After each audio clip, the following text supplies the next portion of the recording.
Sir कल जो घटना हुई उसके आप वहाँ पे मौजूद भी थे, क्या हुआ था पूरा इंसिडेंट? आपने जब राहुल गांधी देखिए आए भी क्या थे। है कि हम लोग सभी मकर द्वार के ऊपर आंदोलन कर रहे थे 10 बजे से, जैसे आज यहाँ खड़े हैं महात्मा गांधी जी की प्रतिमा के सामने। मैंने पहली बार देखा कि कोई पॉलिटिकल पार्टी, ये चौथी टर्म का मैं सांसद हूँ और मैंने पिछले 18-20 साल में जो चीज़ें देखा है उसमें अनुभव क्या है कि कोई पॉलिटिकल पार्टी कहीं आंदोलन करती है तो उस बीच में कोई आता नहीं है। रोज़ कांग्रेस वाले मकर द्वार पर आंदोलन करते थे, हमारे बीजेपी के कभी कोई सांसद नहीं गए।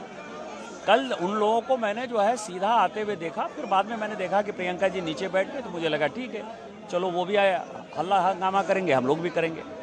उसके बाद मैंने देखा कि राहुल गांधी जी मकर द्वार के ऊपर चढ़ रहे हैं, तो मेरा और नीरज शेखर यही है बगल में, हम दोनों का नज़र पड़ा और हम दोनों ने डिसाइड किया कि इसको पैसेज दे देना है, जिससे कि ये जो इंटेंशन है इसका कि धक्का मुक्की करे कोई, तो उसको हमने पैसेज दे दिया। पैसेज दे दिया तो वो चढ़ गए ऊपर। चढ़ने के बाद उन्होंने कोनियाक को, प्रताप सारंगी जी को, हमारे बगल में संतोष पांडे जी हैं, इनको, मुकेश राजपूत जी को, ये तो बेचारे बच गए, धक्का तो इनको लगा। और ये इन सबों को जो है, संबित पात्रा भी वहाँ खड़े थे, इनको भी धक्का लगा। तो सबको जो है उन्होंने, मतलब आप समझिए कि गुंडागर्दी की जो पराकाष्ठा थी, जब वो चढ़ गए ऊपर तो फिर उनको धक्का मारने के ऊपर आवश्यकता नहीं थी। उन्होंने धक्का, प्रताप सारंगी जी घायल हो गए। आप कोनियाक, जिसके लिए कि आज हम लोग खड़े हैं, कि नॉर्थ ईस्ट की एक महिला, शेड्यूल ट्राइब महिला, जिसके कि एकदम करीब आ गए महिला को, मतलब वो बयान नहीं कर पाई, वो राज्यसभा में रोई, और उसके बाद वो संसद की तरफ चले गए।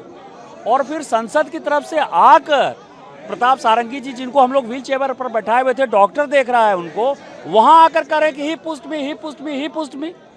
आप समझिए कि एरोगेंसी की एक पराकाष्ठा। और पहली बार मुझे किसी पॉलिटिकल पार्टी में एक जो घटियापनी, गुंडागर्दी या गांधी परिवार का जो ये है कि हम राजा हैं, हमारे सामने कोई नहीं है, उसका काला चेहरा कल हमने देखा। और जिस तरह हमारे सांसदों के साथ उसने धक्का मुक्की की, दुर्व्यवहार किया, और उसके बाद उसमें जो कोई रिमोर्स नहीं था, ये मेरे संसदीय जीवन की ये पहली घटना थी।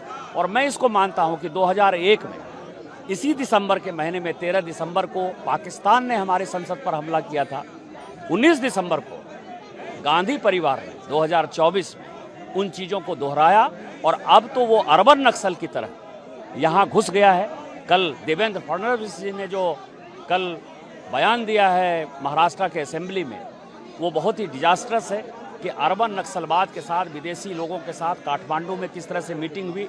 और जितने ये मुद्दे हैं, चाहे वो मुद्दे कास्ट सेंसस का उठा रहे हों, अंबेडकर जी का उठा रहे हों, ईवीएम का उठा रहे हों, पेगासस का मुद्दा उठा रहे हों, अडानी का मुद्दा उठा रहे हैं, ये सारे मुद्दे कैसे उठाकर देश को अलग भागों में कैसे विभक्त करना है, कैसे अलग कश्मीर बनाना है, कैसे अलग खालिस्तान बनाना है, कैसे अलग नॉर्थ ईस्ट बनाना है, ये जो विदेशी ताकतों के साथ सोरोस का मुद्दा मैंने उठाया था, ये राहुल गांधी और कांग्रेस पार्टी है, ये बहुत ही दुर्भाग्यपूर्ण है और देश को समझने वाली है। और मैं तो माननीय प्रधानमंत्री जी से आग्रह करूंगा कि हम लोगों की बात माने और इस पर एक बड़ी कमेटी जो है, एक जांच कमेटी बैठानी चाहिए, और ये जितने देश तोड़ने वाले लोग हैं उन सबों को सलाखों के पीछे डालना चाहिए। सर आपने कोई नोटिस वगैरह भी दिया या इस पूरी घटना को लेके, जिस तरह से पूरी घटना हुई? मैंने प्रिविलेज मोशन दिया है, क्योंकि कोई भी सांसद यदि बोलता है पार्लियामेंट के अंदर तो वो अपनी बातें कहता है, और उस बातों को तथ्यात्मक तौर पर ही आपको पूरा वीडियो डालना है।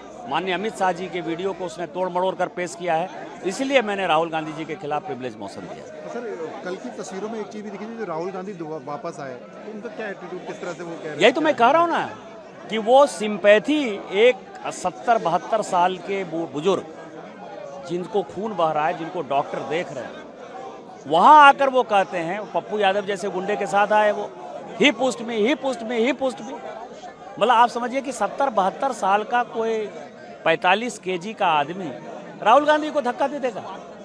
और राहुल गांधी जी सिंपैथी के एक शब्द, मान लीजिए धक्का दे ही दिया आपको, तो सिंपैथी के एक शब्द तो बोलते हैं। ये एरोगेंसी है, ये दिखाता है कि गांधी परिवार अपने आप को आज भी ये मानता है कि वो राजा है, राज करने के लिए आया है, और वो जीवन में कुछ भी कर सकता है।